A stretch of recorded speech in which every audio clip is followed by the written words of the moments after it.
سیدنا خالد بن ولید سیف اللہ المسلول رضی اللہ تعالیٰ عنہ وارضاہ عنہ، مومنین کو آج چاہیے کہ کثرت سے حضرت خالد بن ولید کو پڑھیں۔ جس کے دل میں بزدلی کا مرض آیا ہو وہ مرض ختم ہو جائے۔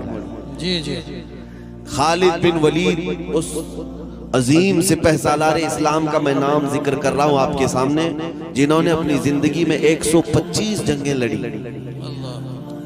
ایمان لانے کے بعد کی بات کر رہا ہوں، 125 جنگیں لڑی، اور اللہ تعالیٰ کی عنایت ایسی کہ 125 میں ایک جنگ میں بھی کبھی انہیں شکست نہیں دی۔ سبحان اللہ سبحان اللہ۔ عزیزان گرامی، یہ رسول اللہ صلی اللہ تعالیٰ علیہ وسلم کے جانثار صحابہ میں سے ایک صحابی کا ذکر کر رہا ہوں۔ ان کی ایک دوسری خصوصیت یہ بھی ہے تاریخ میں کہ خالد بن ولید نے جس علاقے کو فتح کیا 1400 سال کے بعد آج بھی وہ علاقہ دائرہ اسلام میں ہی ہے، آج تک کبھی دوبارہ کسی کے ہاتھ نہیں گیا۔ 125 جنگیں لڑی، آپ کا خود کا فرمان ہے۔ جنگ موتا میں صرف ایک جنگ میں خالد بن ولید کے ہاتھ سے 9 تلواریں ٹوٹی، 9 تلواریں ٹوٹی ایک کے بعد دیگرے، لیکن نہ کبھی پستی کی طرف آئے نہ کبھی اپنے قدم کو پیچھے کیا۔ 9 تلواریں ٹوٹنے کا مطلب سمجھتے ہیں آپ؟ ان کی ایک تلوار 35 کلو کی ہوتی تھی۔ ہاں، حضرت خالد بن ولید رضی اللہ تعالیٰ، اور ان کا جو ڈھال پکڑنے کا ہے وہ بھی 25 کلو کا، یہ دونوں ہاتھوں سے پکڑ۔ اور زندگی ان کی جب اختتام پر آئی، آپ نے فرمایا میرے پورے بدن پر ایک بالشت جگہ بھی باقی نہیں جہاں تیر یا نیزے کا زخم نہ ہو۔ سیدنا خالد بن ولید رضی اللہ تعالیٰ عنہ کا ذکر ہم بڑے ادب سے کرتے ہیں۔ سنیے میرے عزیزوں، 125 جنگیں، اس میں کسی میں شکست نہیں، اور پورے جسم پر زخم اتنے کہ ایک بالشت برابر جگہ بھی کہیں باقی نہیں ہے۔ لیکن آپ کی تاریخ لکھنے والوں نے لکھا ہے کہ سیدنا خالد بن ولید جہاں جاتے تھے صفوں کی صفیں درہم برہم کرتے تھے، اور وہ بطل جلیل جب میدان جنگ میں اترتا تھا تو اچھے اچھوں کے پرخچے اڑا دیتا۔ لیکن ایک جنگ کا معاملہ ایسا بھی آیا خالد بن ولید کے ساتھ کہ آپ عین لڑائی کے وقت موجود تھے اور کفار و مشرکین کے نرغے میں آ گئے۔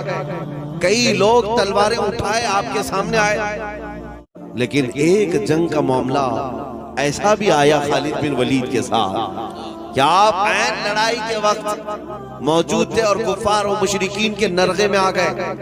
کئی لوگ تلواریں اٹھائے آپ کے سامنے آئے، اور لڑائی کے دوران اچانک آپ کا امامہ گر گیا، سر پر بندھا ہوا امامہ گر گیا۔ ارے جنگ کی حالت ہے، تلواریں اوپر سوتی گئی ہیں، لیکن خالد بن ولید نے تلواروں کی طرف نہیں دیکھا، امامے کی طرف دیکھا۔ وہ اٹھانے کے لیے آگے بڑھ گئے، اٹھایا۔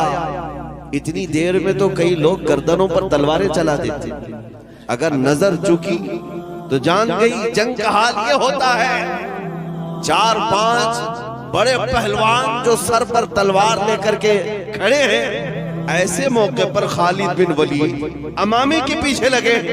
یہ جنگ کے اصولوں میں سے نہیں ہوتا، ایک فوجی کے طور طریقے نہیں ہوتے، ایک سپاہی کے کارنامے ایسے نہیں ہوتے۔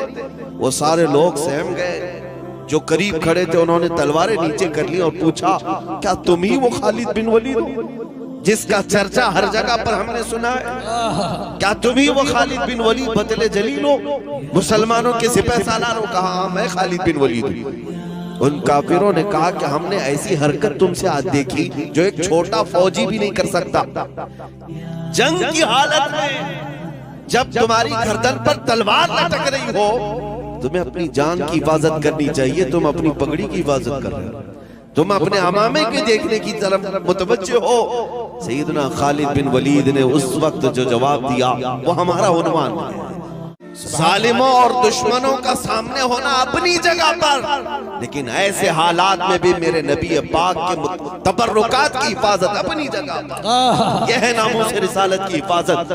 این جنگ کے وقت بھی سیدنا خالد بن ولید میرے مصطفیٰ کے چند موئے مبارکہ کو زمین پر گرنے نہیں دینا چاہتا۔ تبھی تو وہ صحابہ اکرام کے متعلق قرآن کی آیتیں آئی رضی اللہ عنہم، اللہ ان سے راضی ہوا۔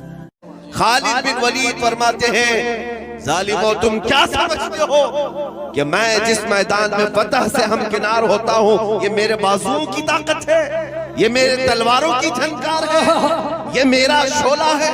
ہرگز نہیں، بلکہ میں نے اس امامے کی حفاظت کی کوشش اس لیے کی کہ اس امامے میں میرے رسول اللہ کے 3 موئے مبارک رکھے ہوئے ہیں، سبحان اللہ سبحان اللہ، حضور کے موئے مبارک رکھے ہیں، اور میرا یہ وجدان کہتا ہے کہ جب تک میرے سر پر وہ امامہ ہوتا ہے اللہ مجھے ہر جگہ فتح و کامرانی عطا کر۔ ظالموں اور دشمنوں کا سامنے ہونا اپنی جگہ پر، لیکن ایسے حالات میں بھی میرے نبی پاک کے تبرکات کی حفاظت اپنی جگہ پر، یہ ہے ناموس رسالت کی حفاظت۔